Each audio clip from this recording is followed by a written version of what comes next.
Салам алейкум. Кандайсыңар, жамат? Мына биякта Ысык Ата районунун балдары. Ана мына мэрде анча-мынча сөздөр болуп атыптыр. Чүйдүн жигиттери обл администрацияга деп атыптыр да. Биздин өзүбүздүн чүйлүк жигитибиз отурат. Мындайча айткандачы. Өзүбүздүн жигитибиз отурат. Анан кийин билбейм анан кайсы кимдер чүйлүк анан чүйдүн атынан сүйлөп атыптыр го мына могулар.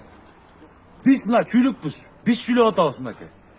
Угадасыңарбы, чүйдүн атынан көбүрөөк сүйлөй бербесиңер, Биз Мирбекке турабыз. Мирбек ошол жерде туура отурат, и жардам берип атат. Бизге жардам берип атат. Мына Кеминдин балдарына жардам берип атат. Кеминдин Алтын кендин айлыгын көтөрдү мындайча айтканда.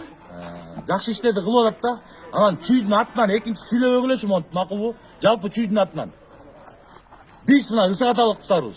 Чүйдүн атынан сүйлөй бербегилечи, мэрге жазылгандар, аттуу биз Бирбек мененбиз. И ошол эле келаткан выборда Садыр Нуркожоевго биз деле чуркап беребиз. Биздин өзүбүздүн кулубубуз бар Мирбек деген, чүйлүк ал, Ысык Атадан. Анан мэрге жазган, жазбагандар, кичине эсиңерге келсеңер, өзүңөрдүн айлыгардын атынан чыккыла мындан целый чүйдүн атынан чыкпай уктуңарбы? Dayanır mısın? Dayansыңарбы? Билебизби? Билесиңер, кимиңер билесиңер кана. Жеки мына сен телефондон келсиң, Эметчи кана. Айтчы, өзүң мнениең айтчы. Ар бир. Мирбекти колдоп атабызбы ошолдо? Колдоп атабыз, Мирбек мененбиз. Мирбек байка өзүнөнбүз, Biz koldop gelgenimiz kolda veririz. Давай.